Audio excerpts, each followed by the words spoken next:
Assalamualaikum warahmatullahi wabarakatuh. Salam SHMH Sinau Hukum Melek Hukum. Pemirsa SHMH sebangsa dan setanah air dimanapun Anda berada, kembali lagi dengan channel Sinau Hukum Melek Hukum, channel SHMH. Dan kali ini pada video yang ke 387. Video ke 387 ini kita akan membahas bab 35 KUHP baru Undang-Undang Nomor 1 Tahun 2023 yang akan berlaku mulai nanti 2 Januari tahun 2026. Babnya ada 36, ini sudah bab 35, jadi kurang 2 bab aja, 35 dan 36. 36 itu nanti bagian akhir tentang penutup-penutup.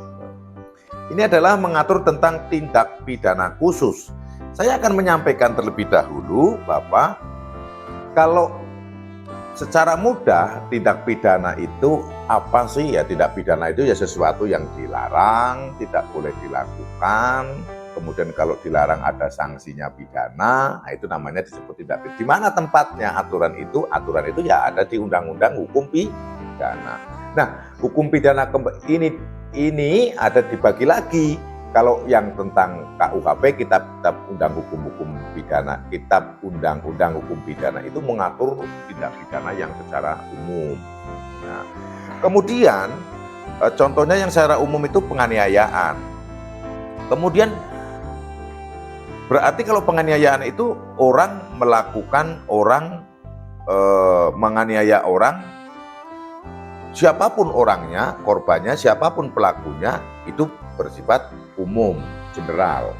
Namun ada kalanya yang dilakukan pemukulan itu adalah anggota dari keluarganya. Nah, ada hal-hal tertentu, perbedaan karena ini yang dipukul, karena yang dianiaya ada keluarga, entah istri yang dipukul oleh suami atau suami yang dipukul oleh istri atau terhadap anaknya, maka akhirnya ada aturan-aturan yang perlu, wah ini beda, harus dibedakan ini.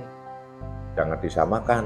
Aturan hukumnya harus dibedakan, orang namanya itu di dalam keluarga kok. Nah, terbitlah Undang-Undang Penghapusan Kekerasan dalam Keluarga. Nah, penghapusan kekerasan dalam keluarga ini adalah khusus, yaitu contohnya adalah penganiayaan yang khusus, baik pelaku maupun korbannya adalah dalam keluarga. Itulah contoh yang dimaksud dengan tindak pidana khusus atau perbedaan tindak pidana khusus dengan tindak pidana umum. Itu salah satu contoh, yang lain banyak. Nah, kemudian penggelapan misalnya kan, kalau penggelapan itu kan sama saja, menggelapkan uang kan, korbannya kan bisa jadi siapa saja, bisa orang, bisa perusahaan, bisa negara, kan. Penggelapan dalam jabatan itu umum. Namun kalau terkait masalah kewenangan, jabatan, untuk karena lebih detail itu keuangan atau perekonomian negara, maka itu dibuatlah aturan tersendiri menjadi penghapusan tindak pidana korupsi kan gitu kan. Jadi sama penggelapan, namun ini diatur khusus menjadi korupsi. Kan seperti itu. Nah, penggelapan ini umum, yang korupsi itu khusus. Itu contoh tambahannya. Tindak pidana khusus bagian ke-1, tindak pidana berat terhadap hak asasi manusia. Nah, di sini kok ada kata-kata tindak pidana berat ya? Ya iyalah. Karena pasti ada yang ringan, berarti kan yang ringan tidak disebutkan. Terhadap hak asasi manusia, ya sebetulnya begini. Kita akan bahas hak asasi manusia terlebih dahulu. Hak asasi manusia itu apa sih? Hak asasi manusia, hak asasi itu hak dasar. Jadi hak dasar manusia itu ya bahasa orang hukum itu secara mudah adalah hak yang langsung berasal dari Tuhan. Contoh, hak untuk hidup. Lahir hidup itu haknya. Ya kan gitu kan? Tidak bisa membunuh orang semaunya sendiri, nggak boleh. Hak untuk nanti setelah hidup mencari makan, nah, itu hak. Mau jadi ASN, mau jadi Polri, mau jadi TNI, mau jadi Polri, mau jadi pengacara, notaris, advokat, petani, eksportir, pengusaha, apa saja itu adalah haknya yang langsung dari Tuhan. Harus boleh. Namun karena kita hidup dalam aturan tata bernegara, tidak bisa hak itu mutlak menjadi 100% dimiliki oleh orang itu. Nah, kalau hak ini mutlak diberikan kepada orang itu untuk mendapatkan makan kehidupan sehari-hari, wah maka bisa jadi ada dua jalan. Jalan yang benar menjadi profesi, atau jalan yang tidak benar jadi penjahat, rampok, maling, copet, koruptor, kan seperti itu. Nah, kalau hanya mengedepankan hak secara mutlak ini loh, maka dari itu dalam konstitusi kita, hak ini dibatasi. Kemerdekaan orang ini, hak-hak asasi orang dibatasi. Dengan apa? Dengan peraturan perundang-undangan, supaya hak satu orang tidak menabrak hak orang lain juga. Hak untuk hidup, ini nanti dibunuh, bahkan dia punya hak. Hak untuk mencari nafkah, dia punya harta, ini juga ingin mencari harta, caranya mencuri, menggelapkan, merampok, mengkorupsi. Nah, ini nggak boleh, dibatasi, karena itu adalah kehidupan tata bernegara. Kalau tidak diatur seperti itu, wah, hukumnya jadi hukum rimba, nggak karu-karuan. Jadi hak asasi manusia itu posisinya adalah hak yang dari Tuhan, namun karena posisi kita berkehidupan tata bernegara, perlu adanya aturan perundang-undangan, dan itu ada. Kemudian di sini ada tindak pidana berat terhadap hak asasi manusia, berarti dalam bab 35 ini tidak mengurusi tindak pidana ringan terhadap hak asasi manusia, kan gitu kan? Intinya kan seperti itu. Hak asasi ringan terhadap hak asasi yang ringan terkait manusia yang dianggap oleh undang-undang ini kan berarti kan contohnya itu penghinaan, pencemaran nama. Kan semua orang itu memiliki hak. Kita itu dilahirkan suci gitu. Suci berarti dia itu punya hak untuk memiliki nama baik sesuai dengan kelahirannya. Tapi kan kadang juga ada orang yang menjelekkan, ada orang yang menghina, ada orang yang mengucilkan. Nah, itu kan sebetulnya nggak boleh dikucilkan, dihina, dan sebagainya. Itu sebetulnya juga hak asasi. Namun karena sifatnya ringan, ini menurut saya, pendapat hukum saya, maka diatur tersendiri, maka masuk di dalam hukum pidana. Mencuri, hak memiliki sesuatu, itu kan juga hak asasi kan, memiliki barang, memiliki harta. Nah, nggak boleh. Jadi itu sebetulnya juga termasuk hak asasi manusia, memiliki sesuatu yang tidak boleh dilanggar. Namun hal itu oleh hukum ini dalam hal ini adalah terkait dengan bisa disebut dengan hal yang ringan lah, maka cukup KUHP, tidak ada kata-kata, cukup dianggap pidana umum gitu. Tidak masuk dalam kategori yang ini. Tindak pidana berat terhadap hak asasi manusia ini diatur di pasal 598 KUHP baru. Bunyinya adalah demikian. Dipidana karena genosida setiap orang yang dengan maksud menghancurkan atau memusnahkan seluruh atau sebagian kelompok bangsa, ras, etnis, agama, atau kepercayaan dengan cara. Kita bahas dulu, baru nanti kita kupas. Kita baca dulu, baru nanti kita kupas. Membunuh anggota kelompok. B. Mengakibatkan penderitaan fisik atau mental berat terhadap anggota kelompok. C. Menciptakan kondisi kehidupan kelompok yang diperhitungkan akan mengakibatkan kemusnahan secara fisik, baik seluruh maupun sebagian. Memaksakan tindakan yang bertujuan mencegah kelahiran dalam kelompok itu. E. Memindahkan secara paksa anak dari kelompok ke kelompok lain dengan pidana mati, pidana penjara seumur hidup, atau pidana penjara paling singkat 5 tahun dan paling lama 20 tahun. Cukup berat pidananya. Karena memang ini hak asasi berat. Kita mulai kupas. Genosida, ya pemusnahan. Nah ini kan sekarang sudah muncul kan, yang namanya itu apa? Israel dengan Hamas itu kan dianggap Israel itu banyak pihak yang mengatakan sebetulnya bukan masalah apa-apa, tapi memang tujuannya adalah akan melakukan genosida. Itu kan banyak orang yang ngomong seperti itu. Jadi genosida itu secara singkat, ada sebuah kelompok, yang kelompok ini bisa bentuk bangsa atau suku, atau mungkin ras A gitu, bangsa A, ras A, atau etnis adalah kelompok, hampir sama juga ras dengan etnis itu Cuma kalau ras itu adalah terkait dengan fisiknya, kalau etnis itu kan terkait dengan kehidupannya. Atau agama, jelas kita paham agama ada banyak yang diakui, yang boleh ada di Indonesia oleh pemerintah itu banyak. Ada Hindu, Buddha, Kristen, Katolik, Islam, Konghucu, apalagi kepercayaan terhadap Tuhan yang Maha Esa. Ada 7 yang saya tahu. Nah, kemudian ada satu kelompok lain yang ingin menghancurkan kelompok A ini tadi. Etnis A, suku A, bangsa A yang beragama A dihancur. Tujuannya adalah untuk musnah, menghancur musnah. Biar kelompok ini tidak ada, hilang dari Indonesia. Kelompok ini hilang.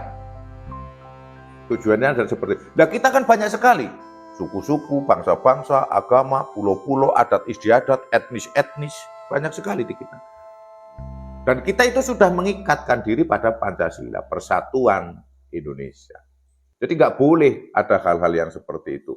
Orang Aceh mau hidup di Jawa, orang Jawa mau hidup di Kalimantan, orang Kalimantan mau hidup di Bali, dan sebagainya, itu satu. Harus dianggap seperti itu.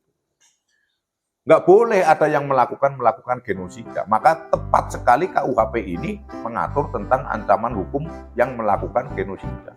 Yang dengan maksud, yaitu tadi genosida itu adalah memiliki maksud menghancurkan atau memusnahkan satu golongan, satu etnis, satu orang yang beragama tertentu dimusnahkan, nggak boleh gitu.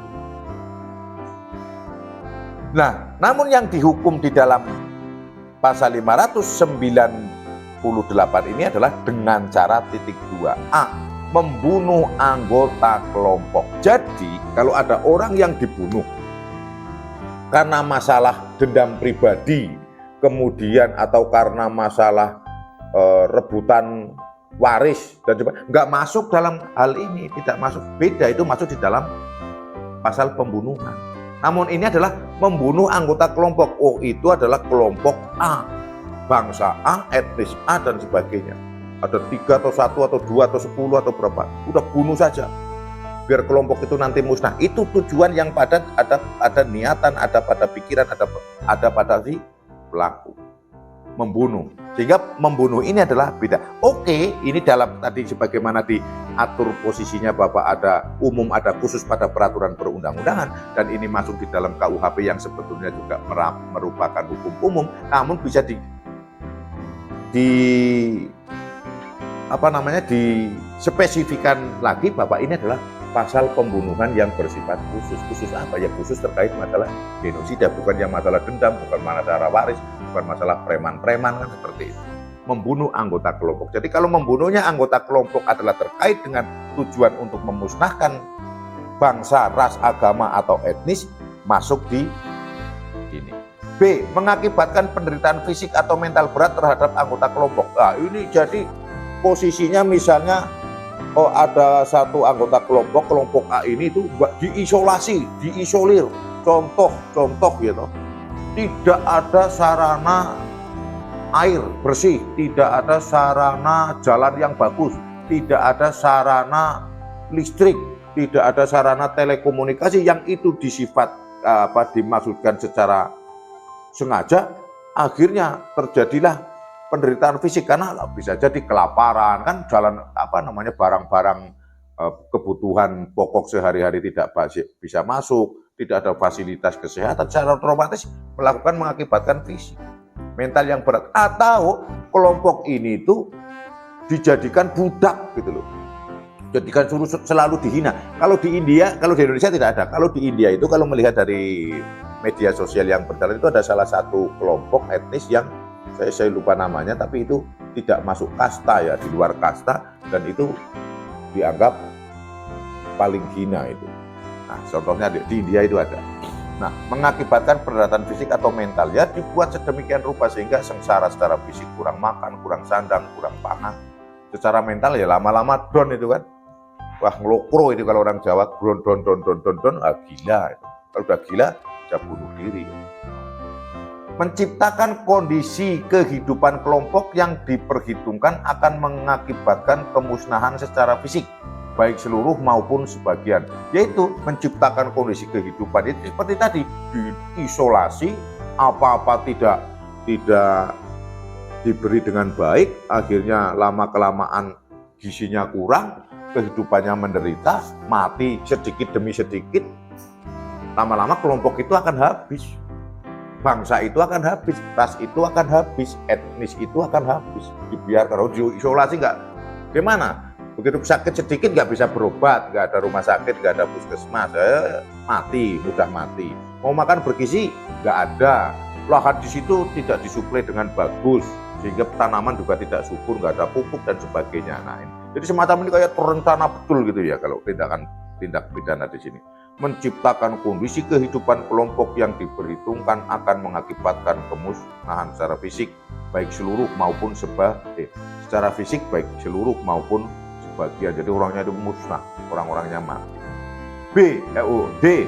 Memaksakan tindakan yang bertujuan mencegah kelahiran dalam kelompok. Nah, jadi ini bikin mandul itu kan, pasif obat apa, misalnya ini sumber air, kuasi suatu zat kimia, orang yang minum air itu nanti kalau yang perempuan bisa mandul. Nah, secara otomatis keberlangsungan bangsa itu, keberlangsungan ras itu ya, kalau nggak hamil, nggak punya keturunan kan lama-lama habis. Memindahkan secara paksa anak dari kelompok ke kelompok lain. Nah, ini supaya nanti putus hubungan sosialnya. Kalau ada anak di situ, ambil, kemudian ditaruh di sana sehingga nanti anak ini lupa dengan nenek moyangnya. Ini maksudnya seperti itu. Ini pidananya tinggi ya, pidana mati, penjara seumur hidup, atau pidana penjara paling singkat 5 tahun dan paling lama 20 tahun. Jadi ini termasuk genosida. Membunuh anggota kelompok mengakibatkan penderitaan fisik dan menciptakan kondisi kehidupan kelompok yang diperhitungkan akan mengakibatkan kemusnahan. Low battery. Please charge. Saya pikir cukup mudah ini memahami ini, walaupun ini bunyinya pasal. Saya akan ulangi lagi, pasal 598. Pidana karena genosida setiap orang dengan maksud menghancurkan atau memusnahkan seluruh atau sebagian kelompok, bangsa, ras, etnis, agama, atau budaya. Jadi kalau ada kelompok tertentu mengusir kelompok lainnya, ini masuk dalam kategori ini. Apalagi sampai terjadi membunuh kelompok agar kelompok itu hilang, tidak boleh hidup di situ. Masuk. Itu yang bisa saya jelaskan, semoga bermanfaat. Apabila ada salah kata, salah ucap yang saya katakan, mohon dimaafkan dan dimaklumi. Berikan saran kritik yang membangun channel SAMH, dan terima kasih sudah menonton seluruh video dari channel SAMH. Salam SAMH, Sinah Hukum, Melek Hukum. Wassalamualaikum warahmatullahi wabarakatuh. Low battery.